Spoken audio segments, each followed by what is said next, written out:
Sahana Bhavatu Sahana Bhunaktu Sahaviryam Paravavahai Tejasvinavadi Tamastu Mabhya Vishavahai.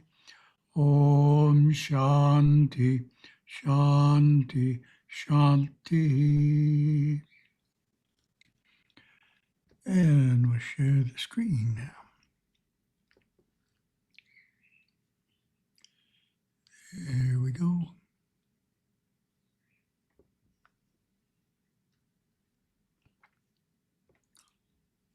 A little bit low. A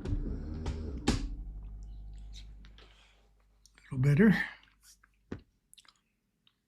Okay, January 11th in Asia.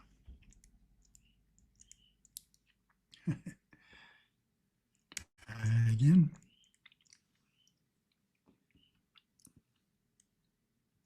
First topic, Yoga Sutras.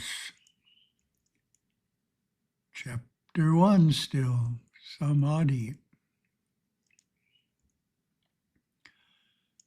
All the way up to verse 12. Through practice and dispassion, these are restrained. This is the mental activity.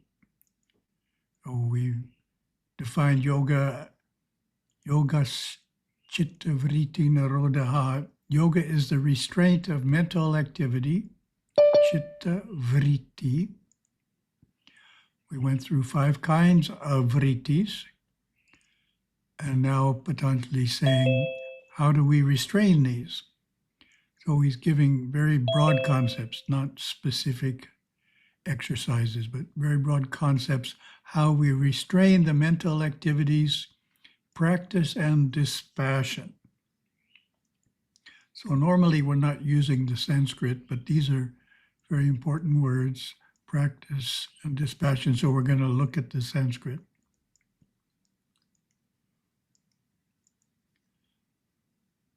So Sanskrit, abhyasa, vairagyam, vairagyabhyam. So those are the 2 words we need. Abhyasa, vairagya. So take a look at them.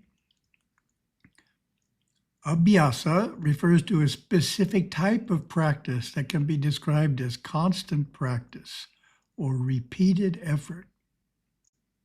So it's not just practice, constant practice, repeated effort, such as our daily vigil. Doing a daily vigil is a form of abhyasa.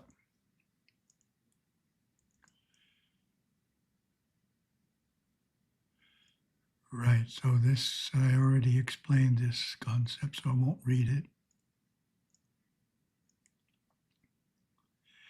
If the question were asked, how do we make progress in restraining these 5 types of vrittis, these 5 mental activities? Of course, the common answer, and the answer I give in many of my Zoom presentations and talks, is practice. So practice is important, and the type of practice needs to be constant.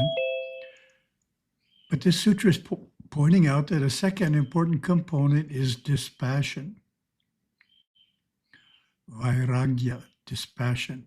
In other words, the reason these mental activities dominate our attention is our attraction or even our aversion towards someone or something, or to past experiences. Aversion can be even a stronger magnetic pull than an attraction. So detachment from both brings freedom from unsolicited mental meanderings.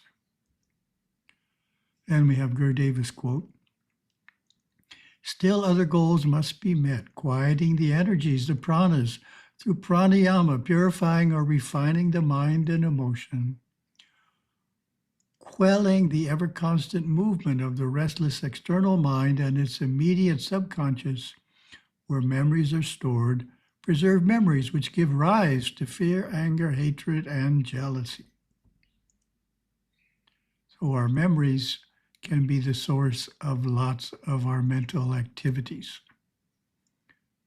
And they aren't necessarily productive mental activities when they come from memory. Verse 13, let's see what's next.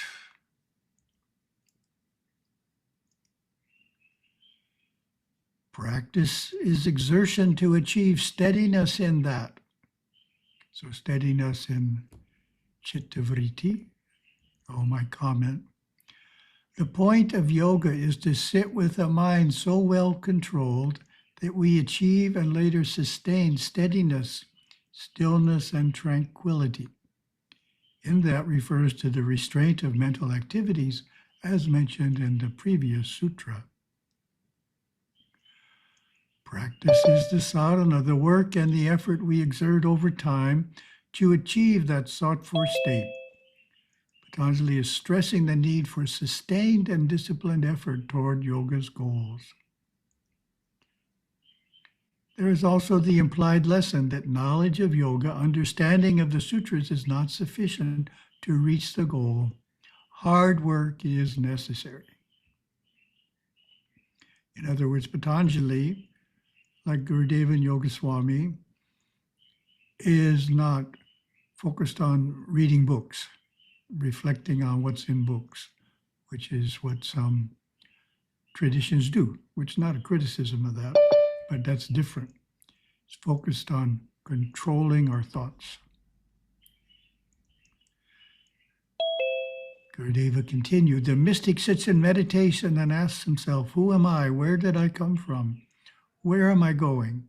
He has the sensitivity to take a little flower and study it and conquer the fluctuations, functions of distraction as he works to hold his awareness at attention, like a well-disciplined soldier of the within, with the will supreme and governing that attention.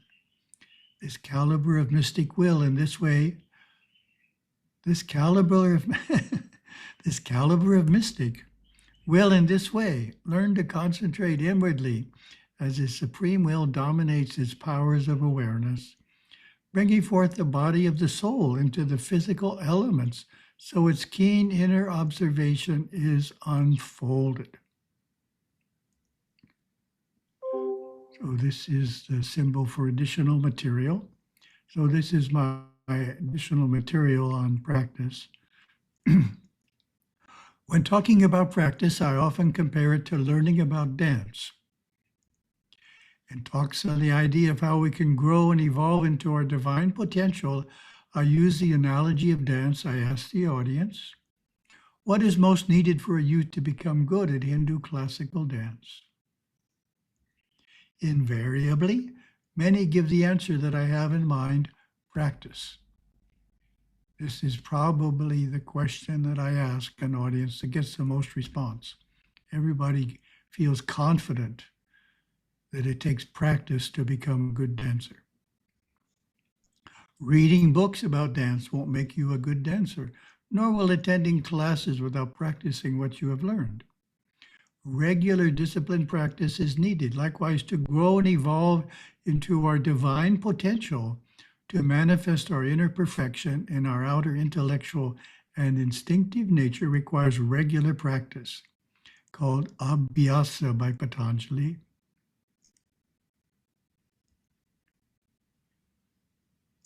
Verse 14. This indeed becomes firmly grounded when cultivated with devotion for a long time without interruption. Patanjali here stresses the complete immersion in the practice necessary to achieve the yogic goals.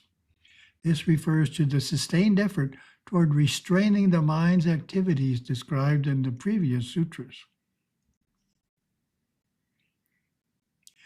The sage cautions the yogi to be prepared for years of effort and to avoid off and on practice which will not bring intended results. All yoga aspirants need to realize at the outset that this is not a quick process. Not something mastered in a weekend retreat or a 10-day course. As use of the term devotion, satkara, is twofold: reverent commitment coupled with intensity of practice. And Gurudeva, you must try very, very hard, very diligently. How often? 10 minutes a day? No. 2 hours a day? No. 24 hours a day, every day, you must strive very, very hard. It is well worth craving for. It is well worth denying yourself many, many things for, to curb your nature. It is well worth struggling with your mind to bring your mind under the dominion of your will. And then some additional thoughts. There's an excellent quote from Yogaswami on the need to strive for many years. Waves rise in the ocean, so waves of thought arise in the mind. Yoga is to control thoughts as they arise. Great ones say that yoga means union. If you want to take hold of something, all the fingers must join together. Similarly, in order to reach God, the mind must become one-pointed. It is not a simple thing to control the mind. It cannot be done in a day or even in a year. Through constant effort, thoughts can be controlled a little. In this way, the uncontrollable mind can finally be brought under control. This is the supreme victory. Very much in accord with Patanjali's concept there of practice. Verse 15. Dispassion is the masterful consciousness of one who is free of desire for objects, whether perceived or heard about. My comment: progress in yoga is not possible if our mind is constantly externalized by and attracted to objects or people, whether actually seen or simply heard about, as in scripture or literature or even the news. The term vairagya is a powerful one, not well represented by the single term dispassion. Vairagya is a profound state of renunciation and indifference to worldly objects, a full and fearsome giving up of all things external. It is rare to see someone who has achieved true vairagya.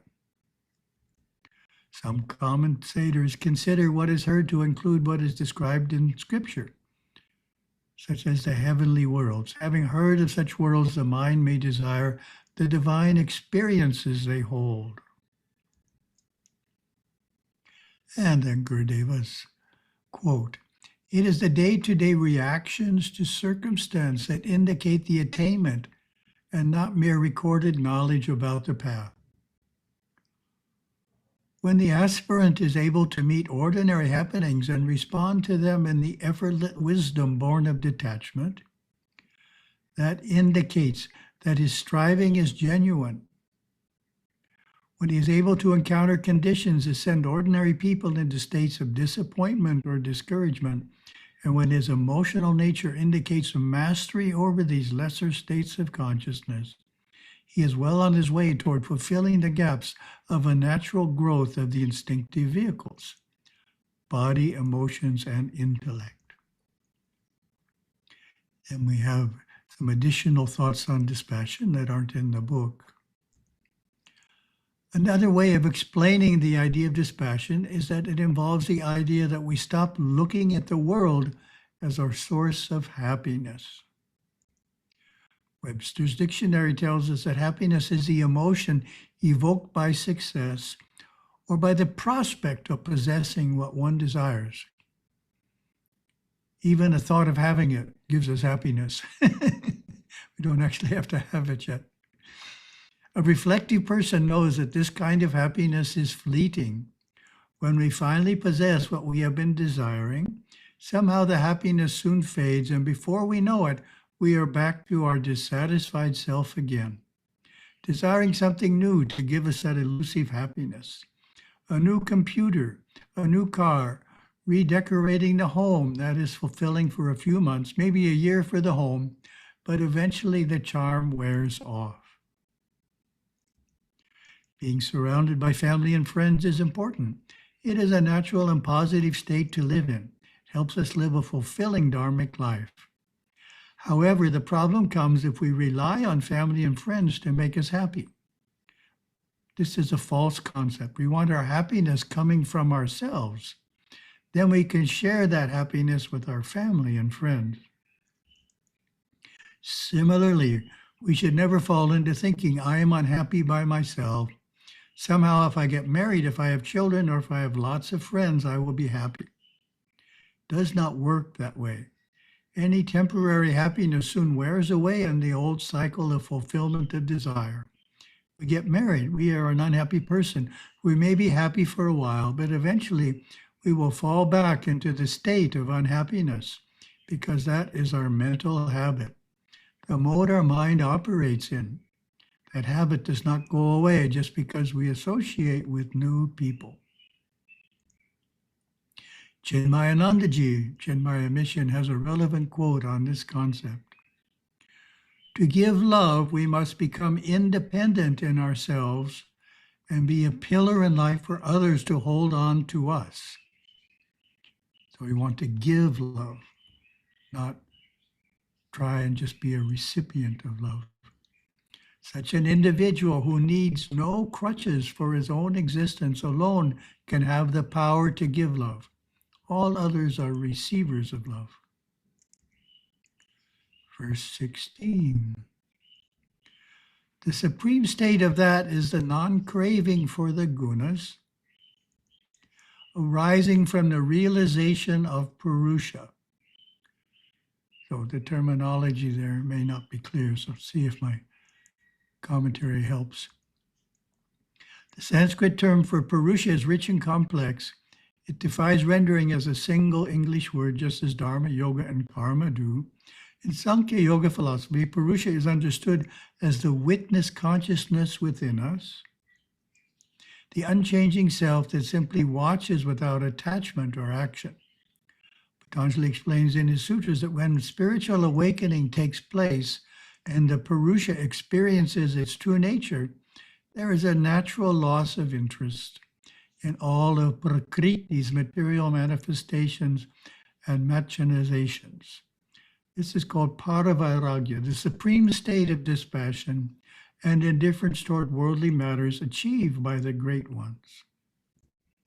In our Saiva Siddhanta, the term Purusha, most famously present in the Purusha Sukta of the Rig Veda, is not widely used. When speaking of the immortal soul, we use the term Atman. In his book, Dancing with Shiva, Gurudeva explains, we are not the physical body, mind, or emotions. We are the immortal soul, Atman. The sum of our true existence is Anandamaya Kosha and its essence, Parashakti and Parashiva. The inmost soul body is the blissful, ever-giving wisdom, Anandamaya Kosha. Parashakti is the soul's superconscious mind, God Shiva's mind. Parashiva is the soul's inmost core. And then Gurudeva's quote, having stepped out of his ego shell, the sannyasin is a free soul. It's actually what vairagya means, sannyasin. Nothing binds him, nothing claims him, nothing involves him. Without exclusive territory, without limiting relationships, he is free to be himself totally. There's no one to rely upon except God, God's guru, and the power within his own spine. He is strong yet gentle. He is aloof yet present. He is enlightened yet ordinary. Isn't that beautiful? He teaches the basic philosophy of monistic theism or non-dual reality. He is a man on the path of enlightenment who has arrived at a certain sub-superconscious state and wishes to stay there. Therefore, he automatically has released various interactions with the world physically and emotionally and remains poised in a contemplative monastic lifestyle. The sannyasin is the homeless one who remains detached from all forms of involvement, friends, family, personal ambition, finding security in his own being, rather than attaching himself to outward manifestations of security, warmth, and companionship. He is alone, but never lonely. The core of the subtle soul body is Satchit Ananda, or eminent love. And at the core of that is Parashiva, or transcendent reality. At this depth of our being, there exists no separate identity or difference. All are one. Thus, deep within our soul, we are identical with God this very moment. For within us are the unmanifest Parashiva and the manifest Satchit Ananda. These are not aspects of the evolving soul, but the nucleus of the soul, which does not change or evolve. They are eternally perfect and one with God Shiva. From an absolute perspective, our soul is already in non-dual union with God in his two perfections of Satchit Ananda and Parashiva, but to be realized, to be known. And then some additional thoughts not in the book. Yogaswami, Atma Darshana will arise when there is a yearning desire to know the self, and when attachment to the possessions of others entirely disappears. You must press hard within yourself. If you do that, you will have the desire for scriptural knowledge. You must squeeze the sugar cane to extract the juice. As we previously mentioned, another way of explaining the idea of dispassion is that it involves the idea that we stop looking at the world as our source of happiness. We can complete this thought by saying, we start looking at the Atma as our source of happiness. In other words, we're finding happiness within, and then we share that with family and friends. Rather than looking without to family and friends to make us happy. Okay, we got through that, slightly dense, as Patanjali is, but hopefully clear. Abhyasa and vairagya. Second topic, Pastor Shiva. Lesson 16, what is the Namah Sivaya Mantra? How would you answer that question?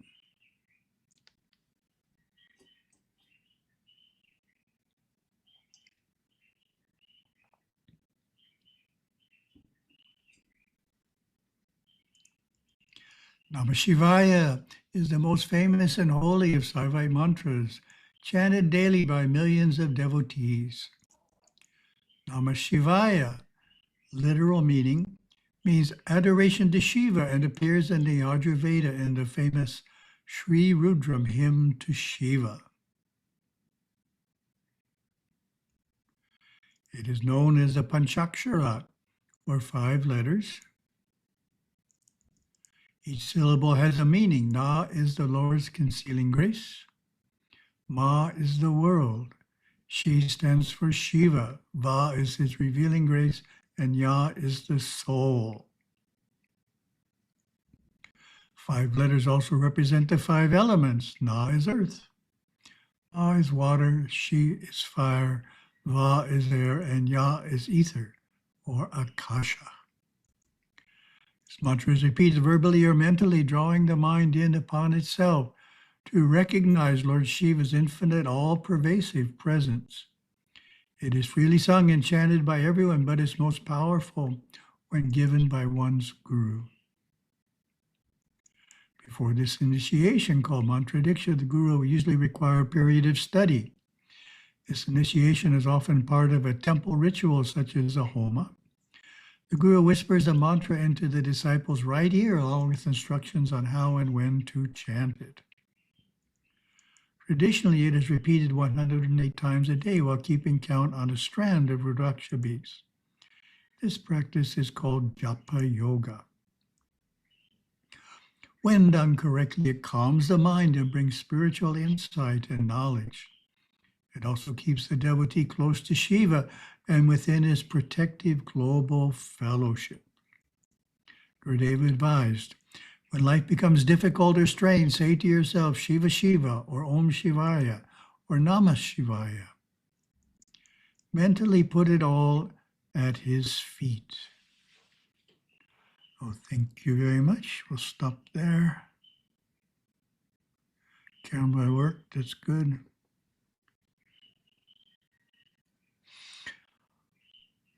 Oh.